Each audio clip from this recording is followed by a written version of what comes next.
Bah écoutez, on se revoit pour cette deuxième vidéo. Je fais une vidéo sur l'argumentation. Qu'est-ce que c'est qu'argumenter? Donc voilà, on va commencer là-dessus. Qu'est-ce que c'est argumenter? Ça fait partie du programme en lien avec les lettres persanes. C'est pour ça qu'on a choisi ce texte. Donc on étudiera pour les premières 5 textes sur l'argumentation, 3 textes. Je vous ai donné la liste sur les lettres persanes, un texte de Simone de Beauvoir et un texte de Montesquieu sur l'esclavage des nègres, des noirs. Donc argumenter, c'est quoi? Argumenter, c'est simple, c'est tout simplement défendre une thèse. Une thèse, c'est une grande idée qu'on défend. Par exemple, si je suis pour la peine de mort, si je suis contre la peine de mort, je vais défendre ma thèse contre la peine de mort, contre celui qui va me dire non, c'est bien la peine de mort. Ça peut être l'avortement, aujourd'hui on a vu le mariage gay, en ce moment, le docteur Raoult, est-ce qu'il faut prendre la chloroquine ou pas? Voilà, ça c'est... Chacun va défendre son point de vue, scientifique ou non, on va le voir. Hein, est-ce que là on arrive un petit peu à deux sortes de façons d'argumenter justement. La conviction, c'est le point de vue scientifique. Je vais argumenter pour que l'autre me fasse confiance, rejoigne mon point de vue avec des arguments rationnels, des chiffres, des expériences, des statistiques, des dates historiques, des arguments fondés sur la raison. Ça c'est convaincre. Maintenant, je veux persuader quelqu'un.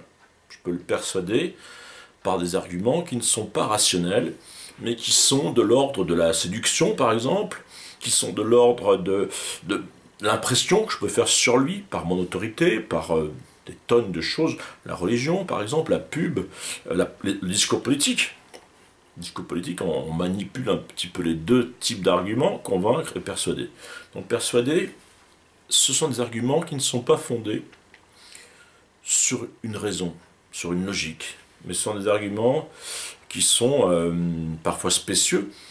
La séduction, par exemple. Hein, si on séduit quelqu'un, on ne va pas lui parler de choses rationnelles. À moins que voilà, un garçon qui séduit une fille ne va pas lui dire, va pas la convaincre en lui disant ouais, j'ai une voiture, j'ai un appartement. Ça existe. Les Américains sont un petit peu comme ça hein, quand ils se rencontrent. My income is, mon salaire est, la fille dit mon salaire est, et puis il se dit bon, super, on s'aime, hein, on a le même salaire. Bon, mais tout le monde ne fonctionne pas comme ça. Donc voilà, la séduction repose sur un discours irrationnel, sur des choses qui impressionnent l'autre par les émotions. La séduction, l'émotion, la pub, tout ça c'est la persuasion. Convaincre, c'est la raison. Persuader, ce sont les émotions. Donc, à partir de là, on peut dire qu'il existe deux sortes d'arguments. Pour faire plus simple, les arguments de raison sont fondés justement sur la raison, sur des théories scientifiques, sur des preuves, sur un raisonnement, et des arguments de cœur qui sont fondés sur les émotions, sur des choses qui vont me toucher. On avait vu le registre pathétique, ça me touche, ça. Je vais défendre quelqu'un parce que j'ai pitié de lui. Ce n'est pas un argument de conviction, c'est un argument de persuasion. Ça touche mes émotions. Donc je réagis et je défends, même si je sais qu'il a tort parfois. Hein, donc on est dans l'argumentation, c'est assez compliqué. Finalement, c'est beaucoup plus compliqué que ça en a l'air. Comment je vais faire une pub, par exemple, pour un parfum? Je ne peux pas trouver des arguments. Je vais inventer un univers seulement fondé sur une sorte de séduction. Puisque je ne peux pas transmettre des odeurs dans une pub. Donc mon argumentation ici sera fondée complètement sur une sorte d'irrationalité d'univers que je vais inventer pour toucher l'acheteur et lui faire croire que voilà, s'il a ce parfum, il appartiendra à tel univers. Je pense par exemple à un parfum comme Égoïste de Yves Saint Laurent. On voyait plusieurs femmes crier à un homme qui était égoïste.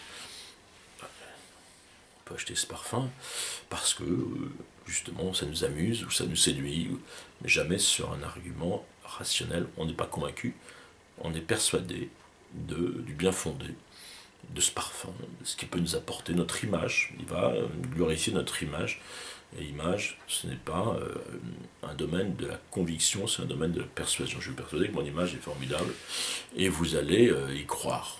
Donc c'est le discours des sectes. On vous fait croire n'importe quoi, vous abandonnez justement votre pensée.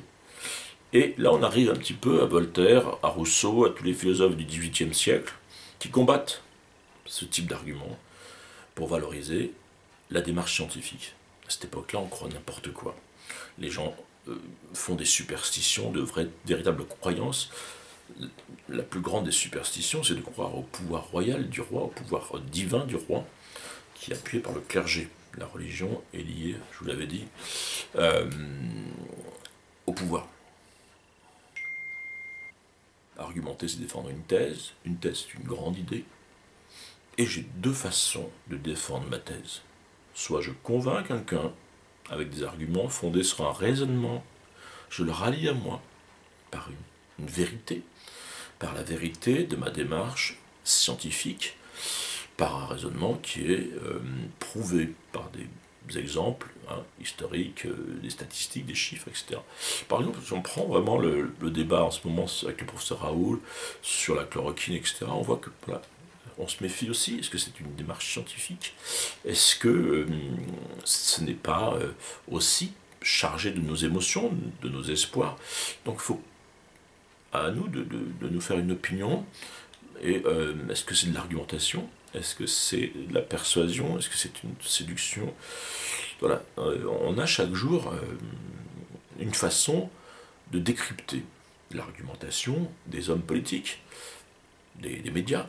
D'ailleurs, il y a une émission très intéressante là-dessus qui s'appelle C'est dans l'air, je pense, ou Arrêt sur image aussi, où on étudie effectivement le discours des hommes politiques, des médias, pour voir quelle est la part de ce qu'on appelle les fake news aujourd'hui, c'est un mot à la mode, ou bien d'argumentation réelle avec une vraie pensée derrière, une vraie réflexion dans le but de faire réfléchir quelqu'un sur un sujet. Ce qui n'est pas toujours le cas, c'est pour ça qu'on vous invite aujourd'hui à réfléchir, à développer par votre réflexion la part de vérité de ce qu'on reçoit. Tout ce qu'on reçoit, vous avez vu, n'est pas vrai. On ne peut plus faire confiance vraiment à personne. Et surtout pas aux hommes politiques, vous avez vu, chacun défend un petit peu son clocher, chacun défend son groupe, au détriment de la vérité. Donc nous sommes obligés d'aller chercher nous. Aujourd'hui on a Internet, on a des tas de médias, pour se faire une opinion, se faire soi-même son opinion, par une démarche intellectuelle. C'est pour ça que l'argumentation, ce n'est pas un jeu, on n'est pas là pour s'amuser, faire de la poésie, c'est vraiment une démarche qu'on doit s'approprier, pour commencer à réfléchir. Après, vous continuerez ça en terminale et en première, ceux qui ont choisi l'option philosophie. Donc c'est très, très intéressant. C'est une démarche rigoureuse pour arriver à une vérité. La sienne, sa vérité propre. Lorsqu'on va voter, par exemple, on ne doit pas, comme certains l'ont fait, les arguments, ceux qui ont voté pour Macron parce qu'il était beau, par exemple. Ce qui est une grosse absurdité. On ne vote pas pour quelqu'un parce qu'il est beau, parce qu'il a une belle cravate. C'est un acte important de réflexion. Est-ce que j'ai entendu ce qu'il a dit? Est-ce que j'ai compris? Est-ce que ça correspond à ma conviction personnelle? Voilà. Alors comment les philosophes ont utilisé cette argumentation? Dans l'encyclopédie, par exemple, par des articles. Ils ont développé cette argumentation avec des contes philosophiques. Candide de Voltaire, ça c'est une argumentation indirecte. Il y a deux types d'argumentation. L'argumentation directe, j'utilise des articles, des essais philosophiques, je fais comprendre aux gens, par un raisonnement, mes convictions, et j'essaie de les rallier à moi par la raison, ou alors j'utilise l'argumentation indirecte, qui est l'argumentation qu'on trouve par exemple dans les contes philosophiques. Voltaire se sert du conte philosophique pour développer ses idées, pour les faire comprendre au public, au lecteur. Candide de Voltaire va justement véhiculer toutes les idées philosophiques de Voltaire derrière un conte apparemment léger, amusant, mais qui ne l'est pas, qui est tout un parcours philosophique pour arriver à la fin à cette conclusion. Il faut cultiver son jardin. D'ailleurs, je vous invite à lire ce livre, vous avez toutes les vacances pour le lire, en plus des lettres persanes, Candide de Voltaire. C'est un tout petit livre qui est majeur dans la littérature d'idées de la littérature française et puis surtout du XVIIIe siècle. Donc voilà, on va utiliser d'autres. Voltaire va utiliser le théâtre par exemple. Il y a très peu de poésie au XVIIIe siècle parce que justement le XVIIIe siècle n'est pas un siècle des émotions. C'est un siècle d'idées, on recherche des vérités, on veut changer de régime, on veut changer de politique, on veut effacer les inégalités sociales, l'esclavage, on veut changer de roi. On veut juste ne pas changer de roi. Donc personne ne pense qu'il y aura la révolution. C'est une illusion rétrospective. On veut simplement un parlement qui tempère le pouvoir du roi. Ce parlement, c'est un peu la raison finalement qui s'instaure, qui s'installe au sein du pouvoir. Ce que, bien sûr, le roi refuse.